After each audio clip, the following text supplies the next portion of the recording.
Bismillahirrahmanirrahim. Alhamdulillahi Rabbil Alamin. Wassalatu wassalamu ala Sayyidina Maulana Muhammadin wa ala alihi wa sahbihi ajma'in, amma ba'du. Rabbi yassir wa la tu'assir, Rabbi tamim bil khair. Rabbana asrah lana sudurana wa yassir lana umurana umural muslimin wahlul 'uqdatam min lisanina yafqahu qawlana. Qala al-muallif rahimahullahu ta'ala qaddasallahu sirra wa adama nafa'a bi ulumihi wa barakatihi wa nafahatihi wa madatihi akramati fid darin amin. Pembahasan masih berkaitan dengan masalah najis. Harus suci badan, tempat, dan pakaian dari najis, salah satu syarat sah salat. Maka pembahasan yang dibahas perihal dianggap masih belum suci dari najis. Wala tasihu salatu mulakin. Bisa duduk. Wala tasihu salatu mulakin ba'da libasihi najasatan. Tidak sah solat orang yang bertemu, orang yang menempel sebahagian pakaiannya dengan najis. Wa illam yataharrak biharakatihi. Walaupun tidak bergerak ia pakaian dengan pergerakannya seseorang. Contoh, tarfi imamatihi muttasili binajasatin. Ujung sorbannya seseorang yang bersambung dengan najis. Min ghairi harakatin, dari tanpa bergerak. Karena ujung sorbannya itu 5 meter. Ketika dia sholat, ujung sorban ini enggak bergerak, tapi ujung sorban ini kena najis. Au ma'aha, atau bersamanya bergerak. Kalau kita sholat di atas sejadah, suci memang sejadahnya, tapi kita bentangkan di atas lantai yang bernajis. Kalau selama sholat kain-kain kita masih di atas sejadah, sholat kita sah. Tapi ketika dalam pergerakan sholat ada kain keluar dari sejadah, kena lantai bernajis, maka sholat kita batal. Kenapa batal? Karena bersambung dengan najis. Nah, bersambung dengan najis. Contoh yang lebih jelas lagi, wala qabidi tarafi syai'in. Tidak juga sah solat orang yang memegang ujung sesuatu. Qabidi tarfi syai'in, memegang ujung sesuatu seperti tali. Ala najasin, yang ada ia tali di atas najis. In taharraka zalika syai'ul kain ala najis biharakati. Jika bergerak demikian sesuatu yang ada di atas najis tersebut, biharakatihi, dengan bergeraknya seseorang. Wa kadza illam yataharrak biha. Begitu juga tidak bergerak ia sesuatu dengan gerakannya seorang menurut pendapat as-sah. Nah, dia punya anjing diikat dengan tali 10 meter. Jadi selama sholat tuh talinya ini dipegang, anjingnya main-main di situ. Dia sholat duha nih, sedang buru, talinya dipegang, maka sholatnya batal. Kenapa? Karena dia qabid, memegang ujung dari sesuatu yang nyambung dengan najis. walaupun ujung tali sama anjing itu tidak bergerak dengan pergerakan orang sholat. Begitu juga kalau sekiranya bergerak, apalagi seperti talinya cuma 4 meter. Nah, hal ini dikembangkan kepada mic kancing yang pakai tali. Nah, talinya panjang, atau mic yang pakai tali di telinga, talinya panjang. Nah, berarti orang yang imam yang megang mic kancing itu sama dengan hukum qabid tarafisik. Dia memegang itu bukan hanya dengan tangan, tapi terpikul kepada dirinya. Apakah diikatkan di pinggang, dikancingkan di baju, dikalungkan di leher, disangkut di telinga, asal jangan diinjak. Kalau diinjak nggak apa-apa. Dia sholat, ujung tali diinjak, ujungnya nyambung dengan najis, nggak masalah, karena dia bukan hamilun najasa, cuman dia berada di atas benda yang bersama dengan najis. Tapi kalau mic kancing itu sama dengan qabidi taraf. Nah, kalau sekiranya mic ini nyambung ke amplifier, di atas ampli itu ada tai cicak, berarti orang itu telah memegang satu ujung yang bersambung kain ala najas. Nah, ujung satunya nempel ke najis. Oke, amplifiernya suci, bersih. Dari ampli itu ada kabel lagi nyambung ke toa. Nah, dalam toa itu ada sarang burung merpati dan dia berak di situ. Ada tai kelelawar. Nah, sepanjang kabel membentang itu ada tai burung. Maka dia anggap tarafi syai' memegang ujung sesuatu al-kain ala najas, yang dia ujungnya satunya lagi berada di atas najis. Ini hukum dasar hukum fikihnya. Begini pengembangan hukumnya pada saat sekarang, yaitu mic kabel yang nyangkut ke badan. Maka sebaik-baiknya kalau mau pakai mic, itu mic yang di tiang saja, seperti Imam Masjidil Haram, ya mic-nya berdiri saja. Ya, mic kita murahan sih, jadi kalau jarak gini nggak masuk suara. Allahu Akbar belum masuk lagi. Tapi kalau mic-nya bagus, jarak setengah meter pun masuk suara. Nah, kalau enggak, beli mic murahan yang tanpa kabel. Nah, itu lebih aman. Enggak amannya ganti sekali setahun. Nah, setahun ganti lagi. Yang kemarin 2 rusak lagi. Awalnya dibeli oleh tim hadro, rusak. Pas itu suruh perbaiki sama wali santri, ganti yang baru, rusak. Terus sekarang masih bagus. Satu rusak, kedua-duanya bagus. Yang beli terakhir bagus kan 2 kan? Iya, kedua-duanya bagus.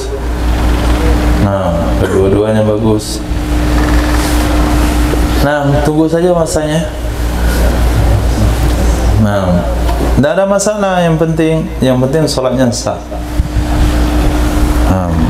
Kenapa batal sholat? Apa jawabannya? Kenapa sholat batal? Li'annahu hamilun, karena sesungguhnya seseorang memikul limuttasilin binajasatin, sesuatu yang nyambung dengan najis, fil masailil arba, pada masalah yang 4. Nah, pada masalah yang 4. Mana masalah yang 4?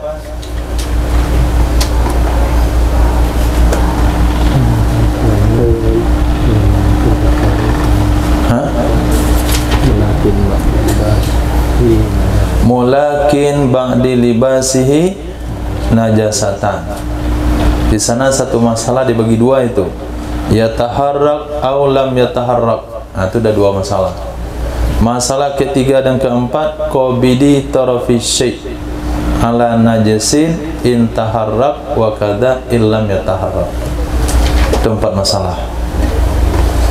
Bergerak ujungnya tidak bergerak, maka dia anggap hamilin najas atau hamili syai' muttasil bin najas, membawa sesuatu yang nyambung dengan najis.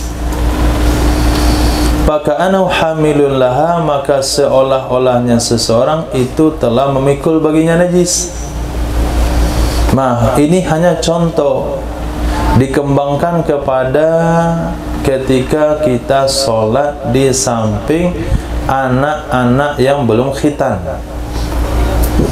Anak yang belum khitan. Anak yang belum khitan, kalau kita sholat di sebelah kanan dia, maka kita lumayan aman. Kenapa dikatakan lumayan aman? Ketika kita sujud, duduk tasyahud akhir, kita yang rebah ke badan dia. Artinya kita mahmul, dia hamil. Kita yang dia pikul, dia yang memikul kita. Kalau kita yang injak kakinya, kita mahmul, dia hamil, nggak ada masalah. Nah, kalau mahmul najis nggak ada masalah. Kalau kita yang dipikul najis nggak apa-apa. Seperti sholat di bawah kita ada najis, sejadah kita bernajis di bawahnya. Kita sholat di atas bangunan, kaki apa namanya itu? Kaki bangunan itu berada di atas najis, nggak ada masalah. Karena kita mahmul. Tapi kalau kita hamilun najasa, anak itu di sebelah kanan kita. Ketika sujud terakhir dia gini pula badannya, numpang ke badan kita. Tasyahud akhir. Atau bapaknya sedang sholat, datang anaknya, bergantung di lehernya, papa belakang. Itu batal sholat papa. Nah, atau dia sedang sholat, anaknya naik di pangkuannya, batal sholatnya. Kenapa? Karena si anak itu hamilun najas. Jadi badan dia bersambung dengan ujung yang ada ujungnya najis, yaitu ujung zakar yang belum khitan, itu mengandung sedikit daripada air kencingnya yang tidak bersih. Nah, maka sebaiknya bayi laki-laki khitan usia 7 hari. Dari kecil dari khitan, sehingga ketika dia nanti numpang sama bapak ibunya sedang sholat, sholatnya nggak batal. Nah, kasus itu selesai kalau dia khitan. Tapi ada kasus baru lagi, yaitu pempes. Nah, kalau ketika bapaknya sholat, pempesnya ada tabungannya di dalam, nah ada isinya, maka batalah sholat mak bapaknya karena hamilun najas. Nah, beda sama bayi perempuan. Kalau bayi perempuan nggak ada masalah, dikhitan nggak dikhitan dibawa, tapi tetap wajib dikhitan, tapi tidak membatalkan sholat kalau digendong sedang sholat. Muqabil asoh pada masalah yang keempat. Mana masalah keempat? Muqabil asoh fir rabi'ah pada masalah yang keempat. Mana yang keempat? Memegang ujung tali yang ujungnya bersambung dengan najis, yang tidak bergerak dengan bergeraknya seorang. Itu masalah keempat. Yaqulu, berkata ia muqabil asal, laisa hamilan, tidak ada ia seseorang itu memikul bagi ujung yang bersambung dengan najis. Dengan sebalik, ujung sorban yang bersambung dengannya najis, karena itu termasuk dari yang dipakainya seseorang. Alhamdulillah, ada muqabil asoh untuk mengatasi problem mik kancing, mik kabel yang dikancingkan di baju, yang dibendokan di telinga. Jadi kalau kita sholat di satu masjid, kebetulan imamnya pakai mik yang berkabel sampai ke amplifiernya, kalau selagi mik itu panjang talinya melingkar-lingkar di sejadah, kita ambil muqabil asoh.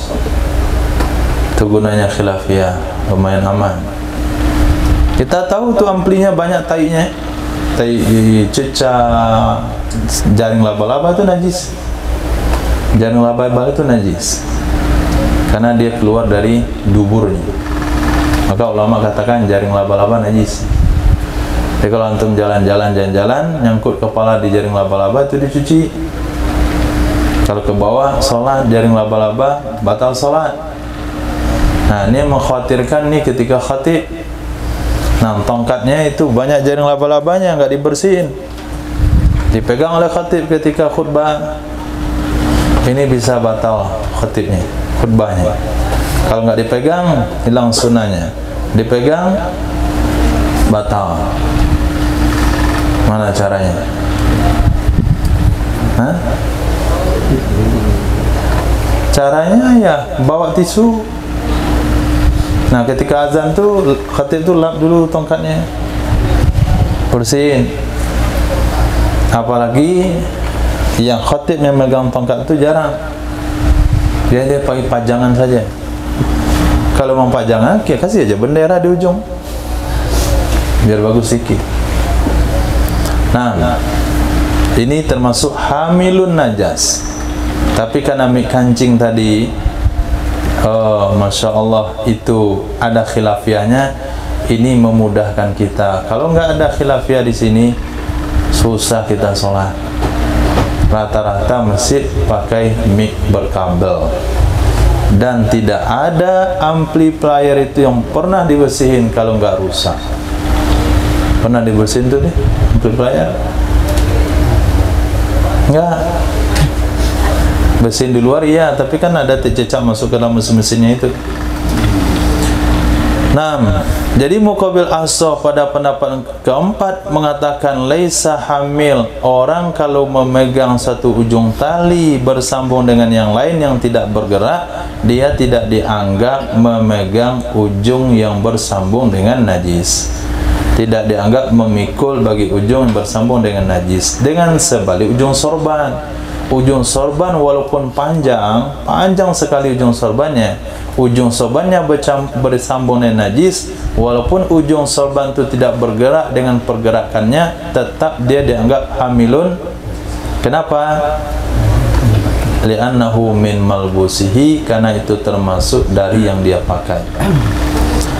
Falau ja'alahu, jikalau menjadikan ia seseorang akannya kembali kepada tarafasy al-kaini alan najas, ujung sesuatu yang ada di atas najis.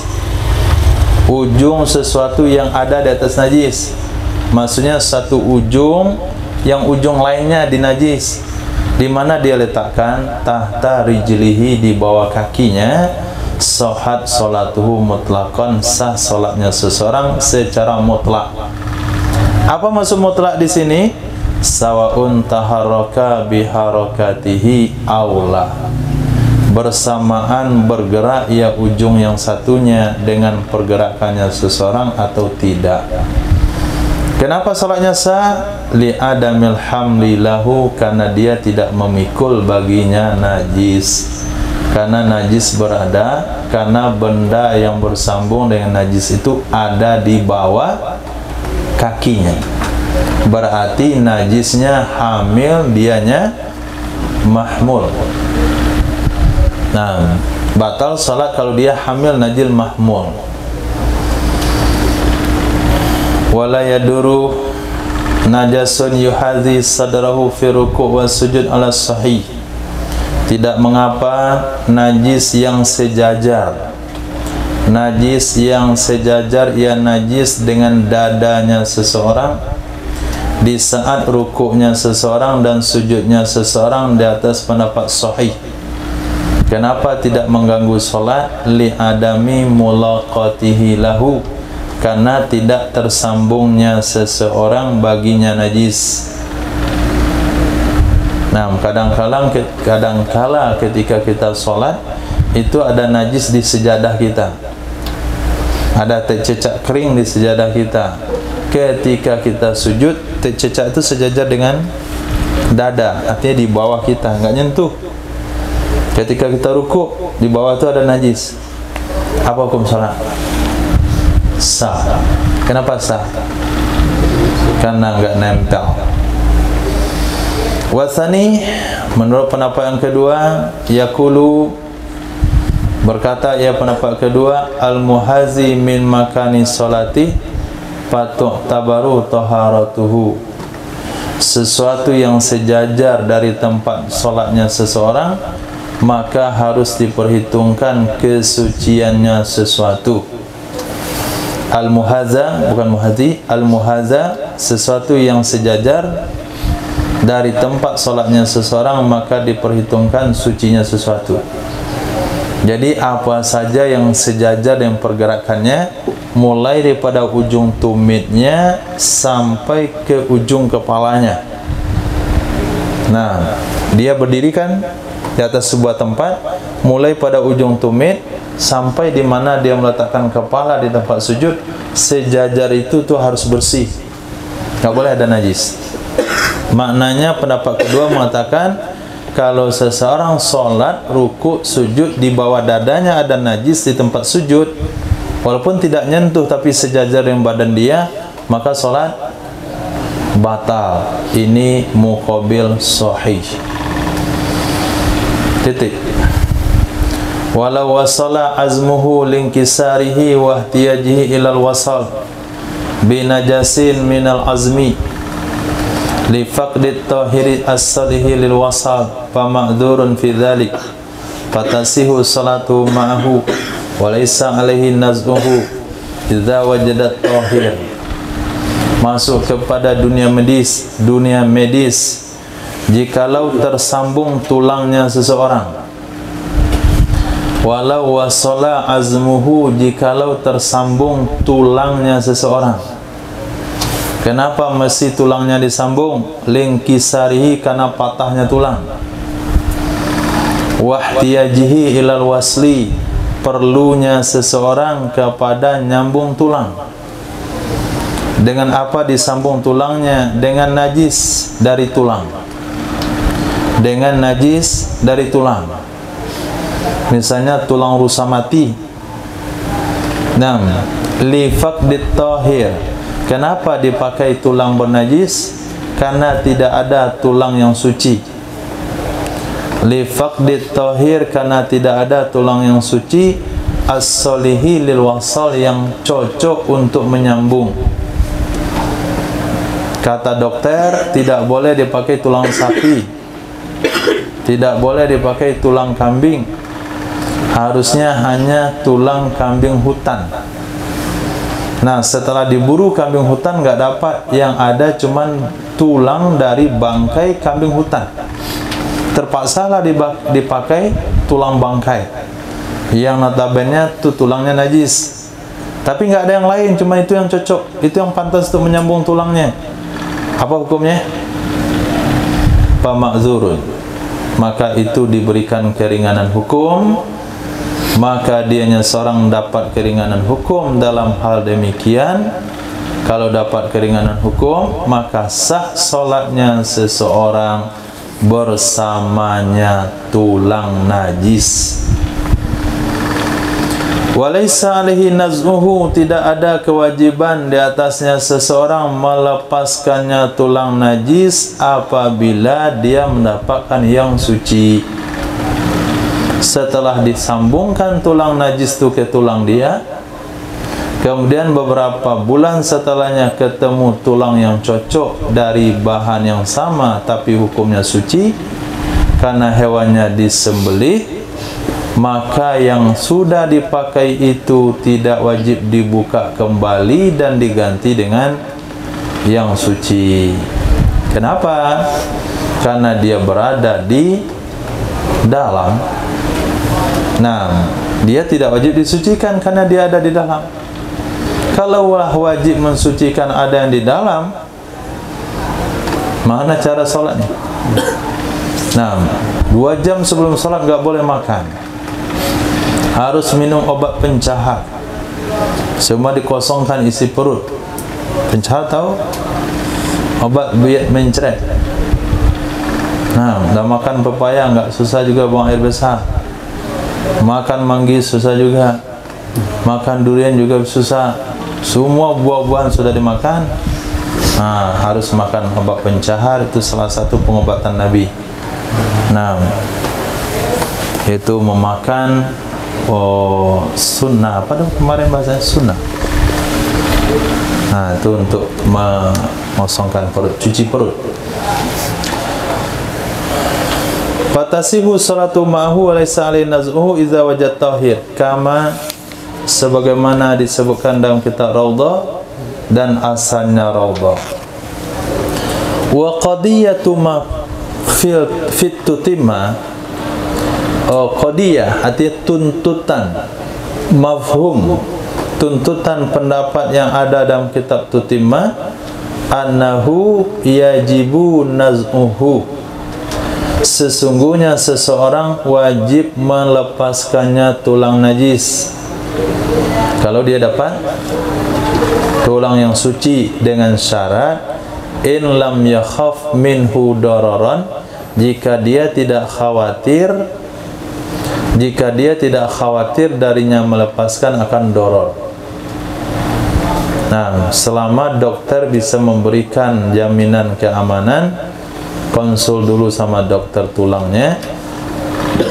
Kira-kira kalau saya ganti tulang najis yang tahun lalu dengan tulang suci sekarang, kira-kira ada bahaya enggak Pak Dokter?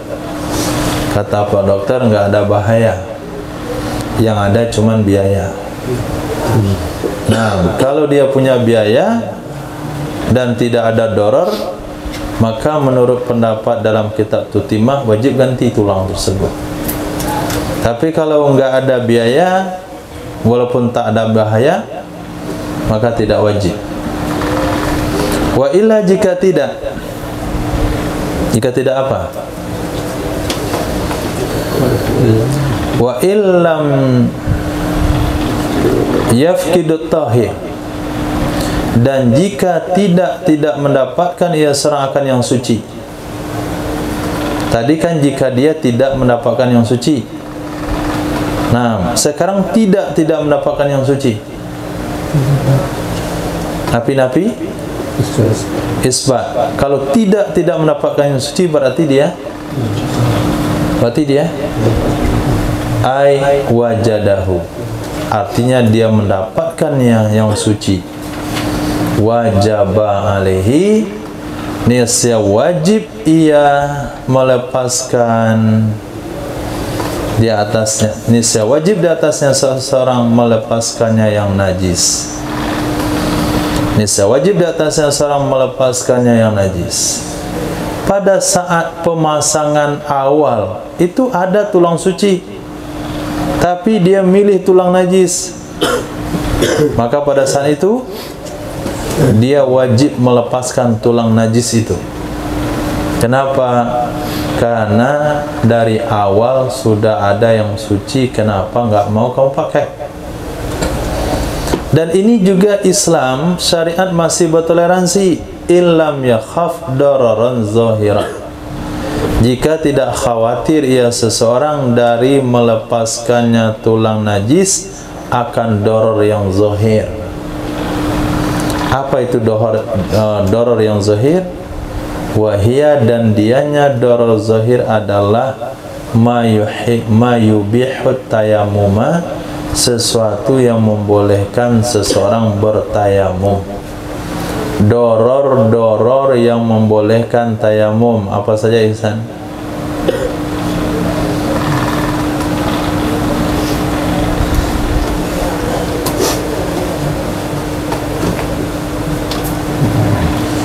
Apa saja, Abu? Luka memberi bekas atau nilai air, Menyisakan bekas kalau terkena air. Syanan fahish bahasanya. Kedua,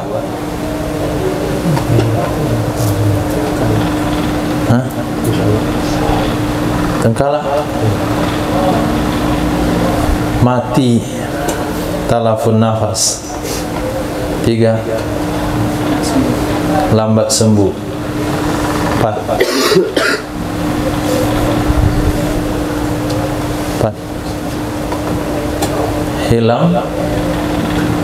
hilang manfaat anggota. Nah, contoh di sini kata lafi udwin, hilang anggotanya. Fala tasihu salatuhu ma'hu, maka tidak sah solatnya seseorang bersamanya tulang najis kalau dia menemukan tulang suci. Nah, termasuk bahasa-bahasa lain. Di sini kan contoh saja tulang.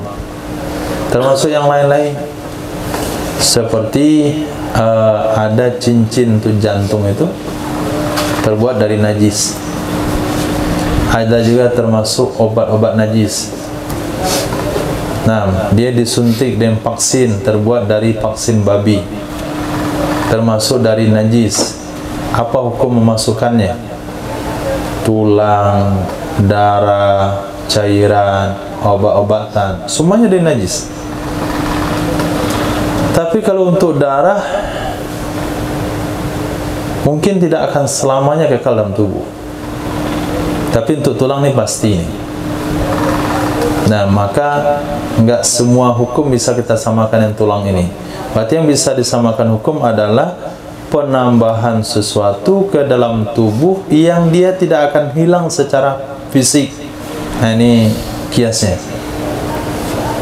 Nah, kalau ada vaksin itu lain lagi babnya, nggak bisa disamakan dengan sholat. Soal haram, soal halalnya bentar dulu. Sekarang masalah sah sholat boleh nggak kalau vaksin? Bisa dikiaskan ke sini? Bisa dikiaskan ke tulang? Tidak bisa. Kenapa tidak bisa? Karena dia tidak punya fisik. Nah, yang dikiaskan ke tulang yang ada fisiknya, yang kalau kita dimasukkan ke dalam dia tetap di tempat itu gitu. Bisa kita cari fisiknya. Nah, ini hukumnya. Kalau sempat difatwakan seseorang divaksin najis maka tidak sah sholatnya. Kalau dia mendapatkan vaksin halal sehingga dilepaskan vaksin tersebut, mana mau dicari? Dia ada menyebar ke seluruh tubuh. Nah, maka makisnya nggak bisa. Makis alehnya itu nggak masuk vaksin-vaksin. Yang masuk adalah benda-benda yang kasat mata. Nah, seperti cincin jantung, seperti tali penjahit badan setelah lahiran anak, operasi. Nah, tali itu terbuat benangnya dari najis misalnya. Itu masuk, itu hukum kepada tulang ini. Dipasang di sana per misalnya, besinya dari bahan najis. Nah, kila menurut pendapat yang kedua, wa in khaufa dzalik wajaba alaihi nazhu aidan li ta'addihi biwaslihi. Nah, ini pendapat kedua, ini sadis nih. Walaupun khawatir ya seorang akan demikian, khawatir mati, khawatir lambat sembuh, khawatir menyisakan bekas, wajib terhadapnya melepaskannya tulang najis juga. Kenapa wajib? Karena melanggarnya seseorang, ta'addihi melanggarnya seorang dengan menyambungnya dengan najis. Kata pendapat kedua, kamu kan menemukan tulang suci waktu kamu dioperasi. Kenapa kamu memilih penyambung tulang najis? Kenapa enggak kamu menyambung dengan tulang yang suci? Nah, ini muqabil daripada pendapat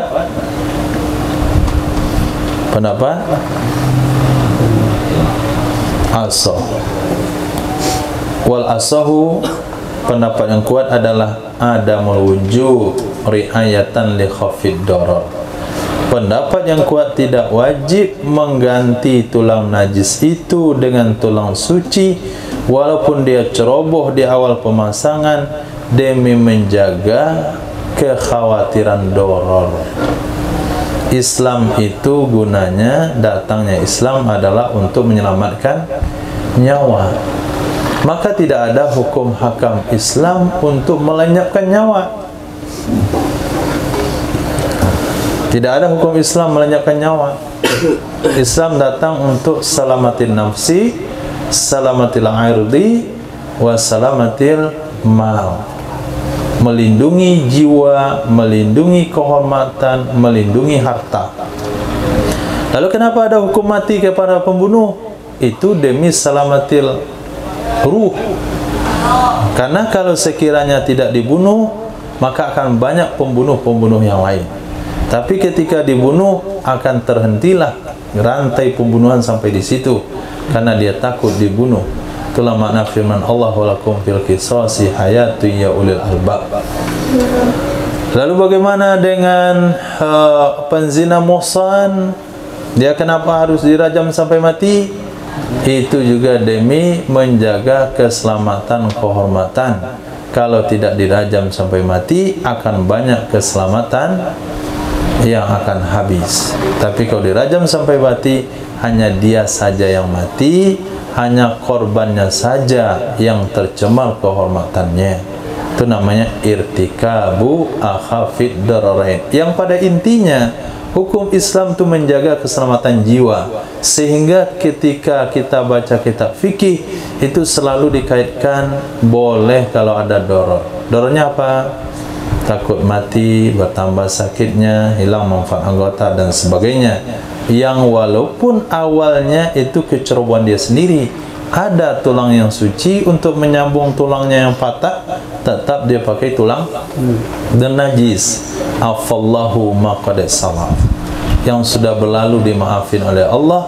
Yang ini kata dokter, kalau dioperasi lagi ini bahayanya, bisa mati nih bapak, bisa nggak pakai lagi nih tulangnya. Nah, sama dengan sebuah benda sudah dipaku, kita bongkar, kita ganti yang lain, rusak dia, nggak bisa lagi dipasang.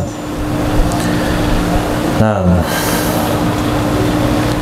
sebagaimana dalam kitab Muharram, fa'in mata man wajaba alain nazu qablahu lam yumza minhu.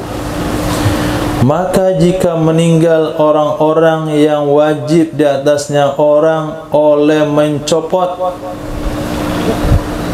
kalau meninggal orang-orang yang wajib di atasnya orang oleh mencopot tulang najis, kapan wajibnya? Sebelum meninggal, lalu dia keburu meninggal, lam yunza min, niscaya tidak boleh dicopot ia tulang darinya orang yang sudah meninggal. Maksudnya apa? Tidak wajib melepaskan.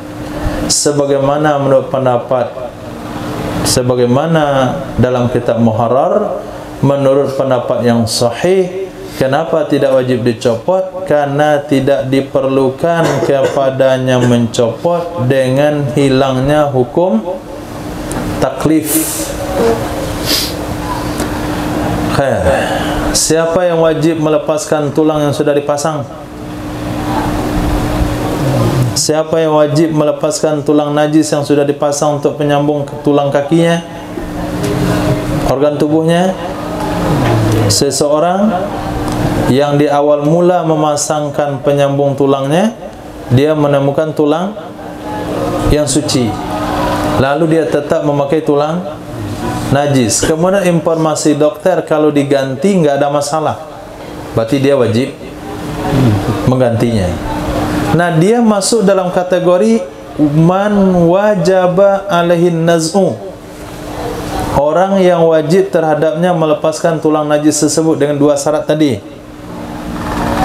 Tiba-tiba dia mati sementara tulang najisnya belum dicopot. Nah, ketika mati itu wajib dicopot nggak? Wajib nggak? Wajib nggak? Safir, wajib nggak? Sudah ada tulisannya di kitab. Wajib nggak? Kan aneh itu.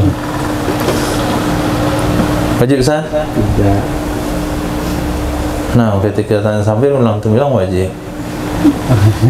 Untuk menjebak aja. Nah, tidak wajib. Kenapa tidak wajib? Karena orang mati tidak ada lagi hukum taklif. Ini mereka buat hukum sendiri.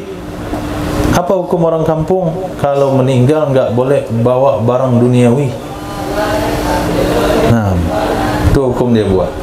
Kalau meninggal orang mati nggak boleh bawa barang-barang duniawi. Sehingga ada kakek-kakek meninggal pakai gigi palsu. Nah, lupa dicopot ketika baru meninggal. Akhirnya udah kaku tulangnya ini. Nggak bisa lagi gerakkan mulutnya. Dipaksa melepasinnya. Tarik dagu ke bawah, tarik ke atas, congkel-congkel, akhirnya lepas gigi palsu kakek itu. Ini nggak boleh hukum, haram. Nah, apalagi sampai Hasan, tolong tang, Hasan. Nggak bisa pakai tang nih, linggis. Masukkan situ dia, congkel gitu. Oh, lepas, alhamdulillah, lepas. Awas kata kakeknya, mati saya cari ke malam. Sampai gigi palsu ini kamu ambil juga. Nggak boleh, kecuali barang berharga. Apa contoh barang berharga? Ada seseorang sebelum meninggalnya nelan cincin emas, nelan mutiara. Dia dikejar oleh pencuri, kemudian dicari, diambil cincinnya. Daripada diambil pencuri, ditelan, meninggal dia. Itu wajib dioperasi. Wajib dioperasi untuk mengambil barang berharga tersebut. Termasuk juga anak yang ada kemungkinan hidup. Wanita hamil yang meninggal yang ada kemungkinan hidup, anaknya wajib dioperasi. Kata dokter ini bisa diselamatkan nih, karena usianya sudah cukup, bisa masukkan dalam tabung, wajib. Nah, anehnya di kampung itu dipaksa mati kadang-kadang.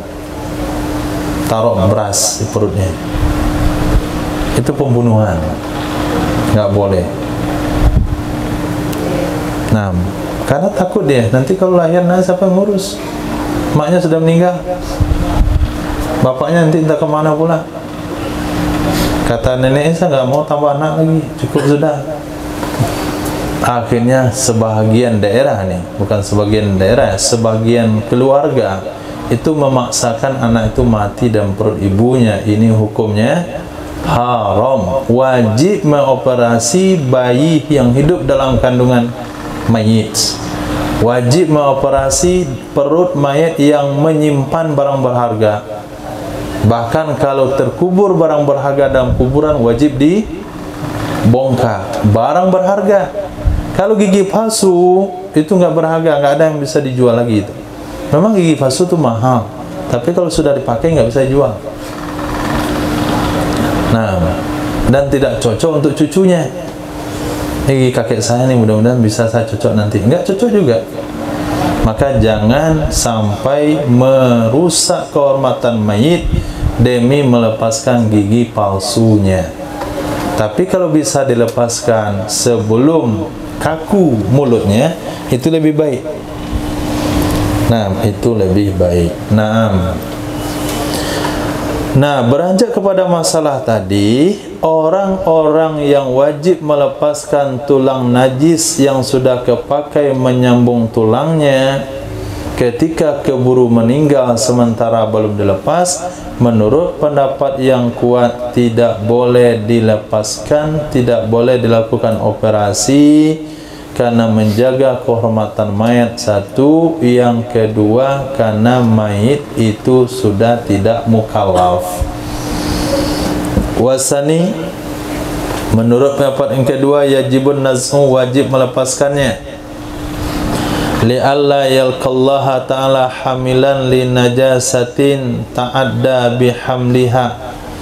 Alasannya supaya tidak bertemu ia orang tersebut dengan Allah Subhanahu wa ta'ala hal keadaan orang tersebut membawa najis yang dia ta'adda, melampaui batas dengan membawanya najis, yang ia melewati batas, melampaui batas dengan membawanya najis. Wasa'un fi wujubin naz'i fil haya, bersamaan adalah wajib mencopot itu ketika hidup atau setelah mati. Iktasamal azmu al-lahma, baik sudah menutupi akan daging oleh akan tulang tersebut oleh daging. Iktasamal azma al-lahmu, sudah menutupi akan tulang oleh daging, aw lam yaktasihi, atau belum menutupi ia daging akannya tulang.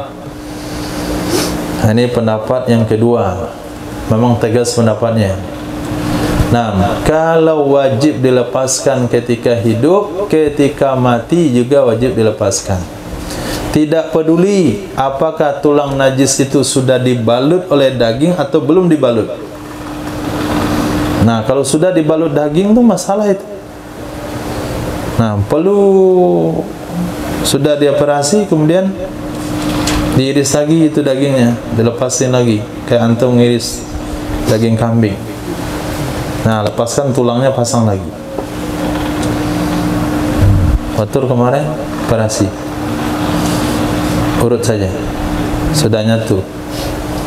Belum nyatu juga? Hah? Ada dikasih tulang. Iya, nggak kasih tulang, cuman yang patah itu udah nyatu belum? Sudah, ada dibalut daging. Yang kayak siapa ya? Kayak kawan kita itu belum nyatu-nyatu.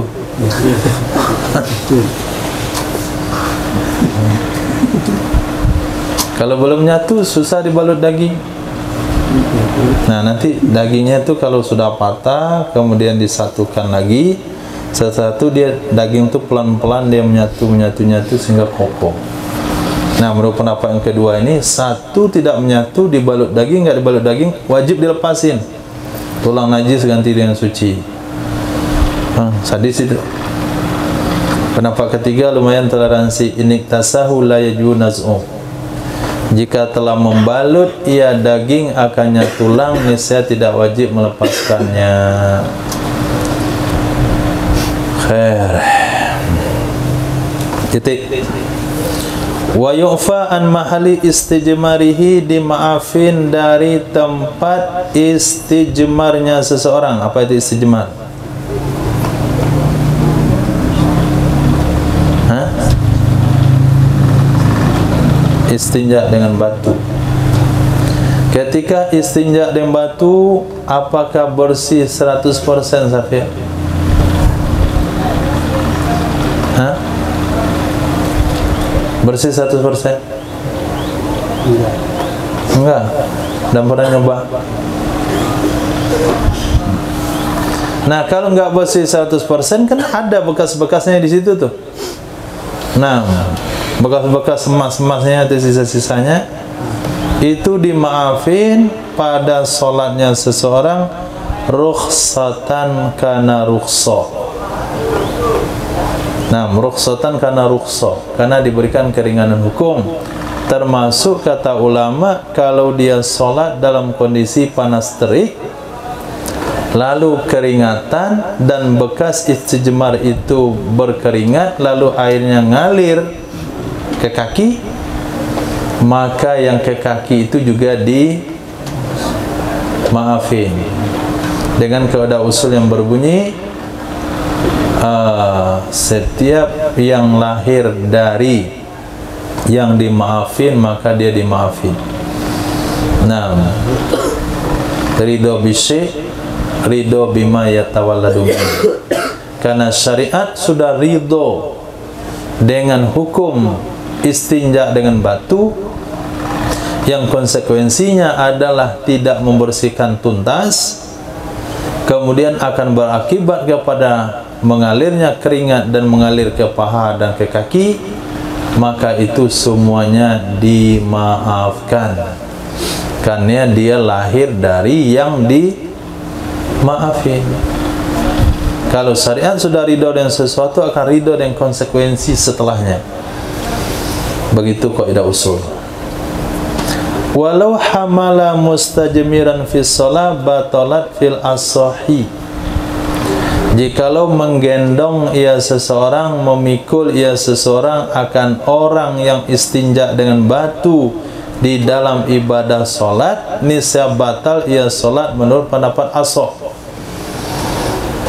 Kalau ada seorang anak memang sudah khitan, tapi tadi diistinjain oleh bapaknya dengan tisu, Nah, seorang anak bayi laki-laki sudah khitan, selesai buang air kecil, diistinjain oleh bapaknya dan tisu. Kemudian anak itu digendong sedang sholat, maka sholat yang gendong batal. Kenapa batal? Kenapa batal? Izla hajata ila hamlihi fiha, karena tidak ada hajat kepada menggendongnya mustajmir di dalam sholat. Tidak ada hajat menggendongnya anak yang istinja dengan batu di dalam sholat. Tapi bagi orang yang istinja dengan batu sah sholatnya, karena nggak mungkin dia pisahkan mahalul istinja dengan dia. Nah, dia bilang sama tempat istinjanya, kamu saya taruh dulu ya, saya mau sholat. Kamu kan nggak dicuci tadi itu, dilap-lap saja. Jadi dilepaskan dulu, taruh dia sholat. Kan nggak mungkin. Nah, karena nggak mungkin berarti mesti dia bawa. Karena mesti dia bawa dan Islam dan syariat memberikan keringan istinja dan batu, maka apapun yang terlahir di sana dimaafi. Tapi apa alasannya membawa anak sedang sholat? Kata dia nggak ada yang ngurus, harus juga dibawa. Ini hukum adi ya. Ini jangan dimasukkan ke sini. Nggak ada hajat membawa anak dalam sholat. Ada hajatnya. Anak nangis saja dari tadi. Nggak ada yang ngurus. Bukan hajat itu yang dimasukkan.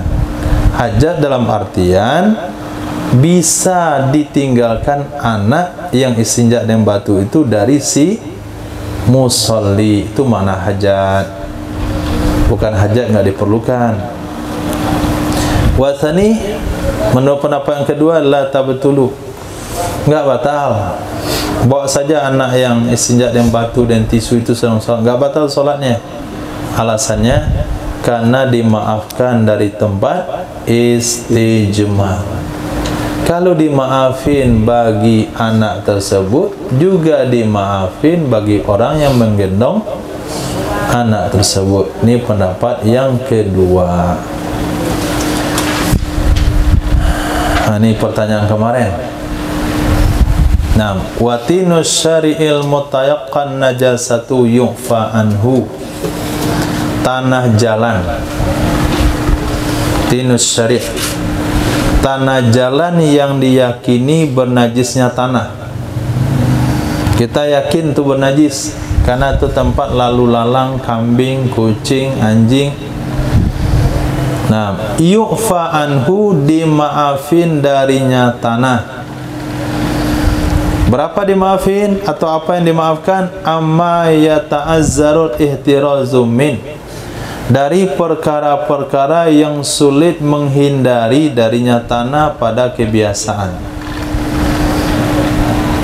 Nah, tanah jalanan yang yakin bernajis, berarti tanah jalanan yang tidak yakin bernajis, tanah jalanan yang pasti suci, nggak masuk dalam bab ini. Nah, jadi kalau kita naik motor di hujan-hujan lebat, kemudian kaki itu basah-basah, tanahnya nyempor ke celana, bawa aja sholat, nggak ada masalah, karena kita tidak yakin bernajis. Tapi kalau yang diyakini bernajisnya itu masih ada potensi dimaafkan. Standarnya apa? Amma yata'azzarul ihtirazu min, hal-hal yang sulit menghindar darinya pada kebiasaan. Oke. Nah, Ismail ketika naik motor kemudian kena tanah jalanan asbab roda motor tersebut, itu sampai di mana batasan yang bisa kita hindari, sampai mana batasan yang nggak mungkin dihindari dari anggota tubuh, sampai mata kaki, sampai betis, sampai bawah betis. Ada nggak bawa motor itu sampai lumpurnya ke lutut? Pada kebiasaan sampai mana? Betis. Betis sama mata kaki. Nah, itu namanya apa tadi? Apa bahasanya tadi?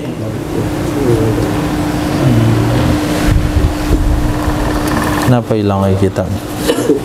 Ya ta'azzaru ihtirazu minhu ghaliban. Sulit menghindar darinya tanah pada kebiasaan. Itu sampai betis.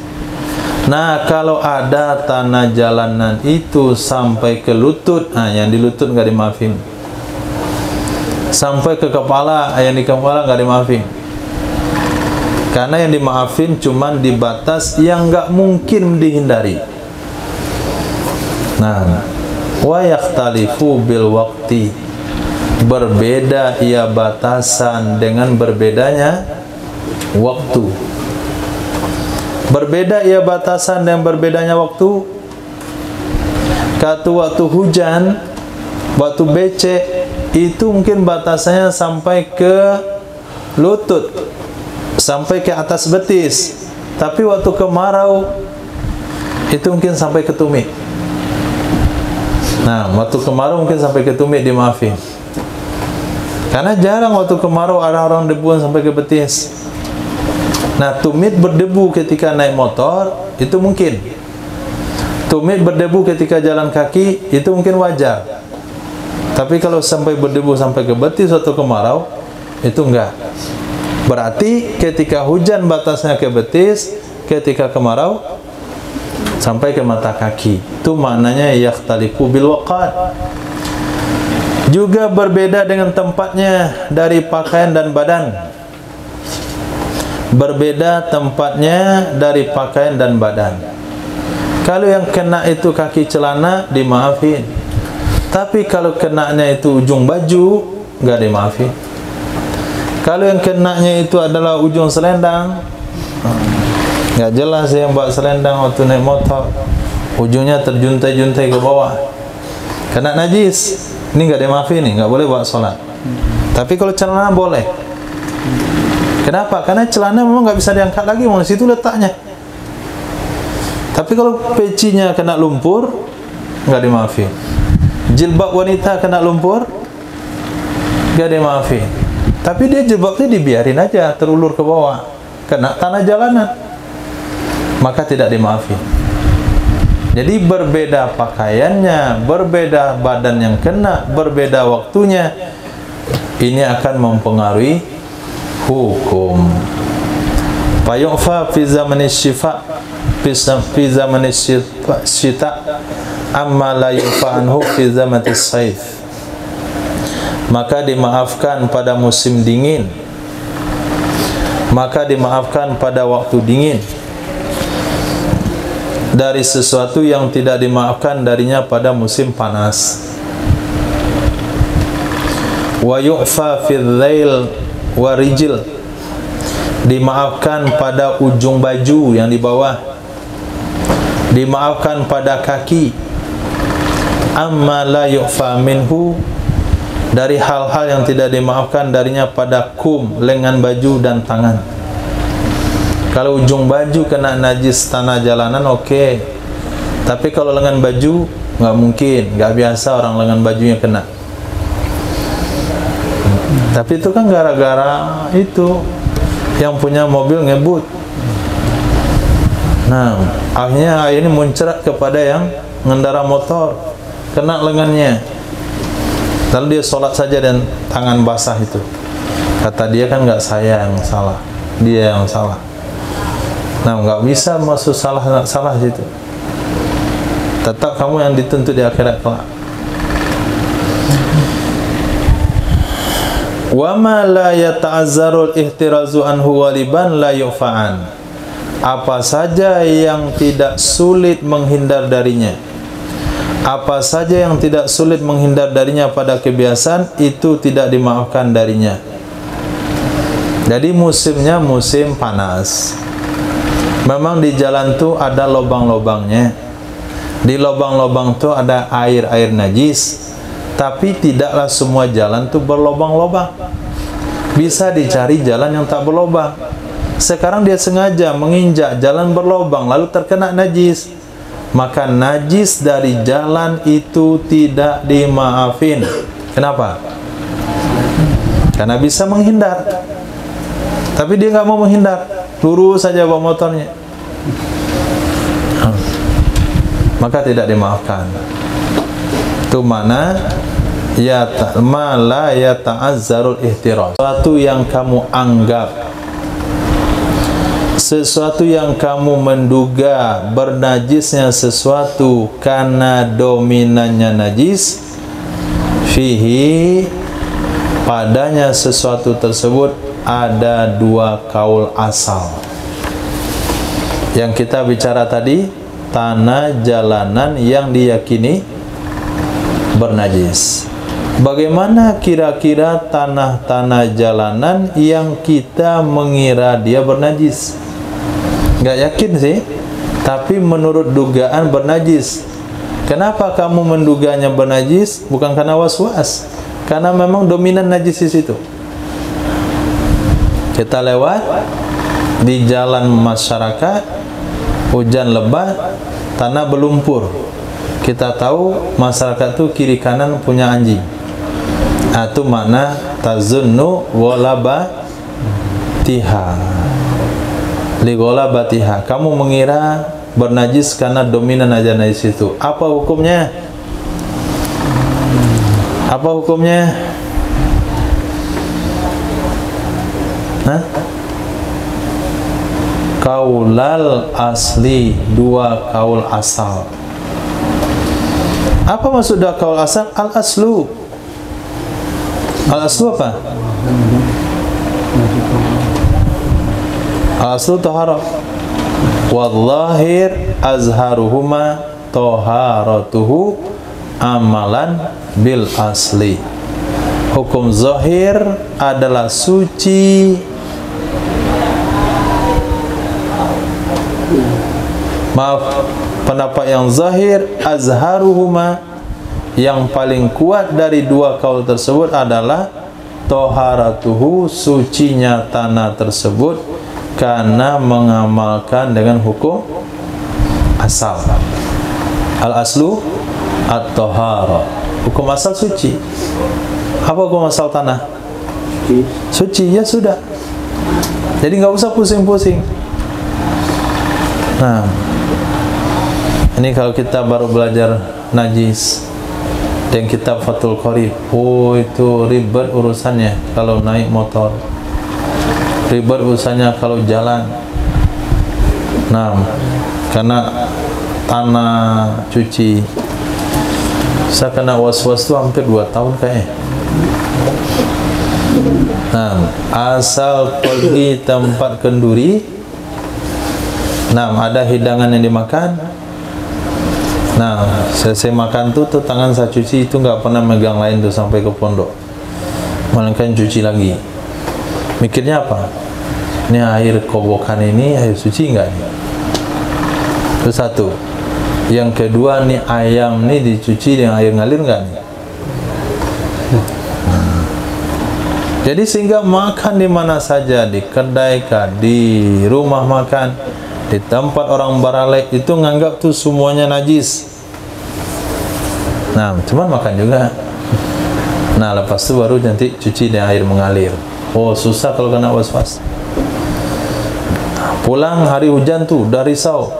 Bukan risau kena air hujan, cuman lihat kaki celana, ini ada tanahnya, udah buka, ganti, cuci.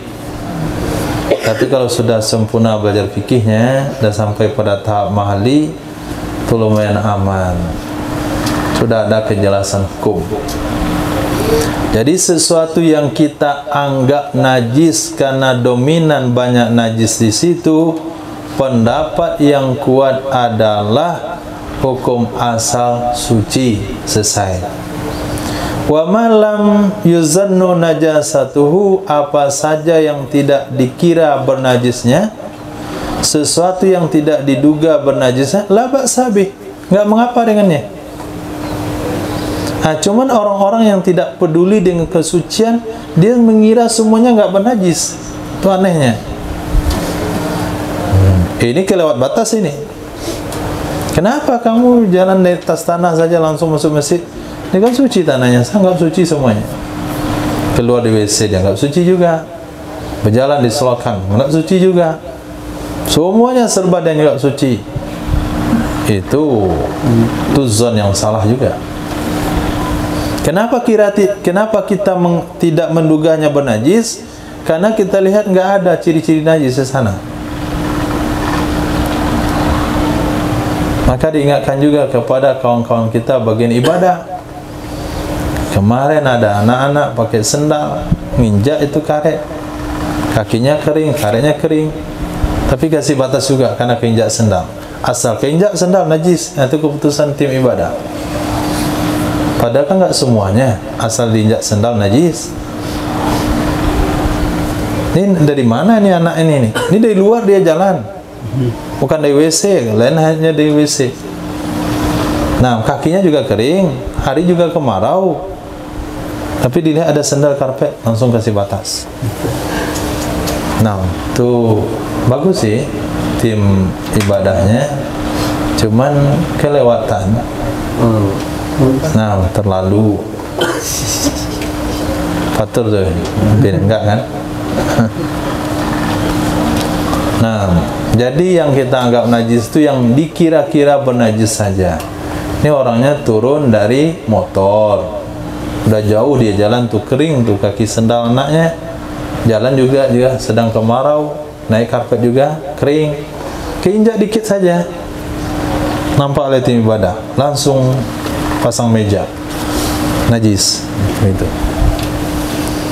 Nah, itu kan kita nggak menugahnya menajis, itu ribet urusannya. Apalagi anak-anak sini nih, anak-anak kalau datang dia masail, dia lari-lari keluar masuk lagi, lari masuk lagi, nggak pakai sendal. Nah, kira-kira tanah di luar itu suci nggak? Hah? Ada anjing masuk, ada teh ayam, teh kucing, teh kambing, nggak ada. Ya sudah, selesai suci. Begitu kan mudah. Wa yu'fa an qalili damil baraghith, dimaafkan dari sedikit darah kutu. Nah, darah kutu dimaafin. Wa namimidz dzubab, dan di kaki lalat. Namim artinya di kaki lalat, maksudnya rauthihi fi thawb wal badan, kotorannya lalat pada pakaian dan badan. Tahu kita lalat itu hinggap di mana? Di najis. Terbang-terbang hinggap di hidung kita, hinggap di baju. Wajib dicuci?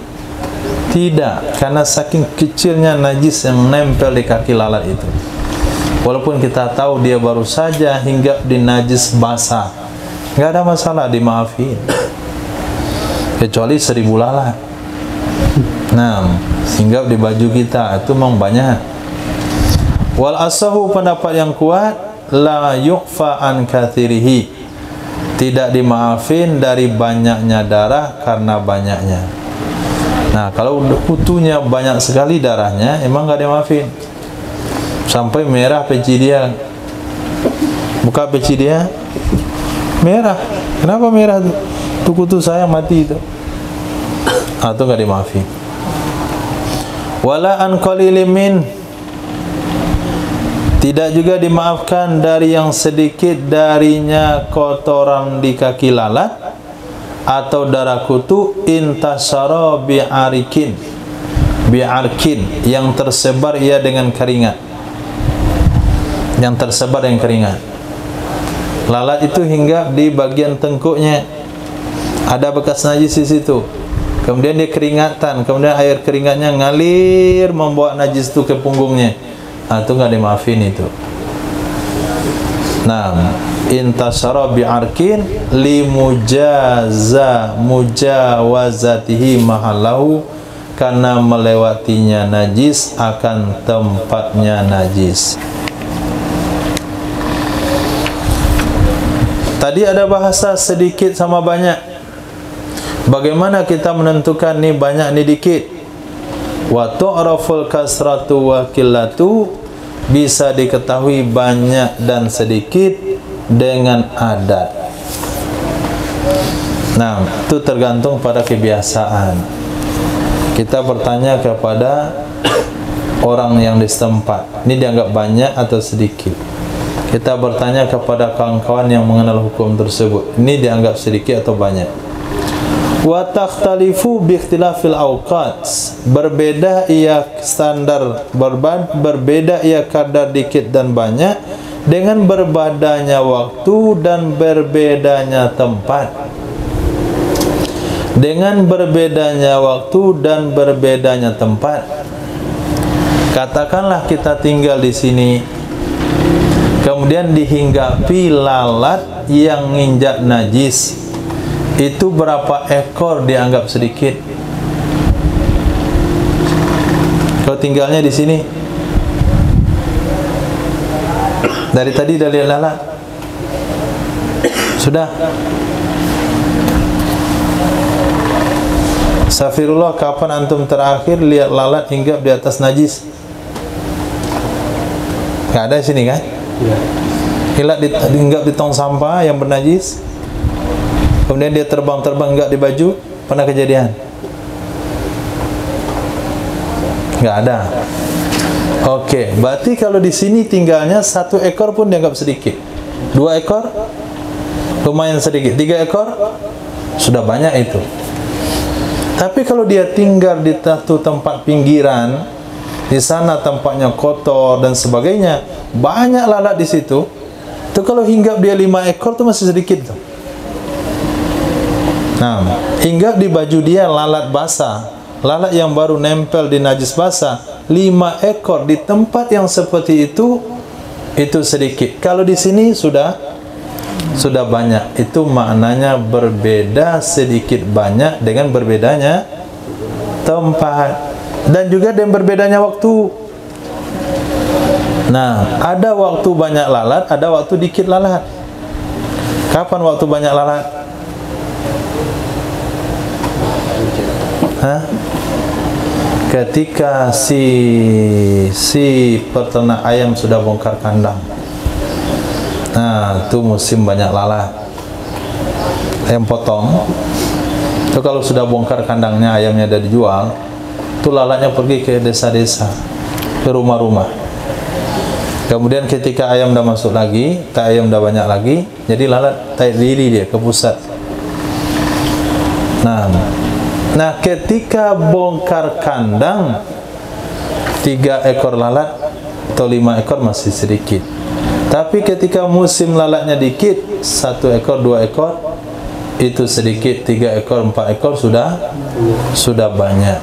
Itu makna kalimat berbeda waktu, berbeda tempat. Ini kadar sedikit banyaknya akan berbeda. Lalu bagaimana sikap kita? Fayajtahidul musalli fi dzalik, maka berijtihad orang sholat dalam hal demikian. Maka berijtihad orang sholat dalam hal demikian. Pikirin sendiri. Nah, sudah berijtihad, kalau hasilnya dia ragu, fa in syakka fi syai'in, kalau dia ragu tentang sesuatu, aqalilun hu am katsir, apakah sedikit dianya atau banyak, maka boleh baginya seseorang menghukum sedikit menurut pendapat yang kuat. Menurut pendapat yang kuat dari 2 kemungkinan Imam Haramain, ihtimalayil imam. Pendapat yang kuat dari 2 kemungkinan Imam Haramain, anggap saja sedikit. Menurut pendapat yang kedua, ahwat, dia harus berhati-hati, ragu antara sedikit dan banyak. Anggap kalau ahwat, anggap banyak, karena itu lebih berhati-hati. Titik.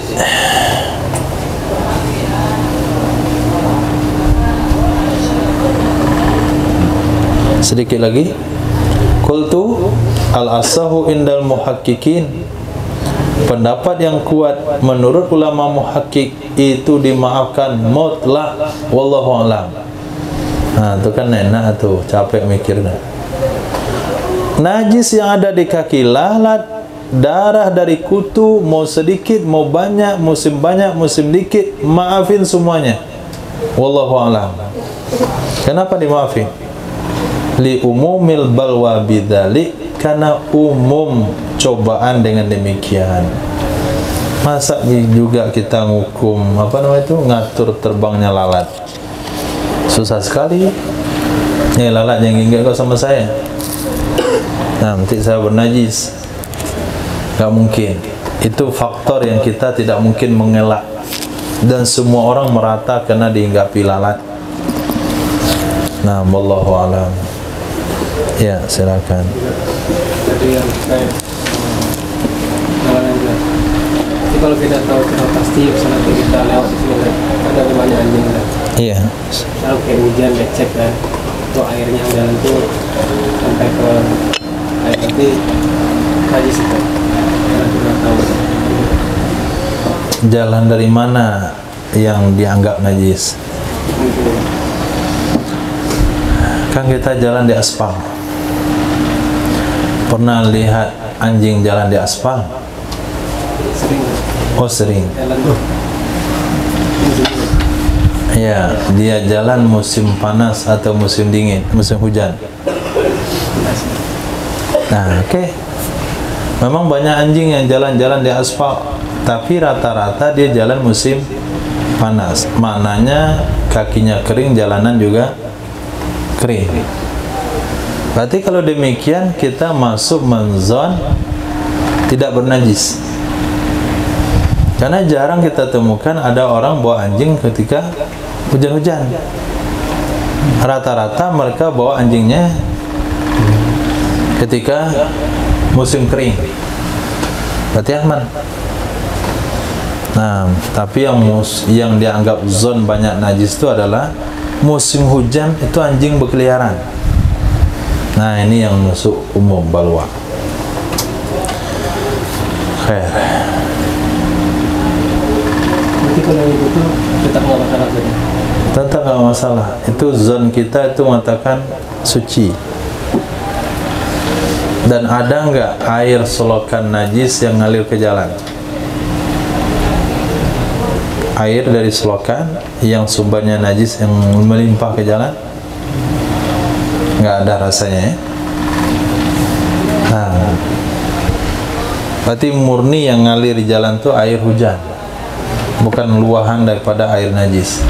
Kalaupun dia keluar daripada selokan, itu bukan air najis, karena dari sepanjang atas sana sampai ke sini itu kita nggak temukan musim kemarau itu ada air buangan dari rumah ke selokan. Lain halnya semua WC orang itu ke apa?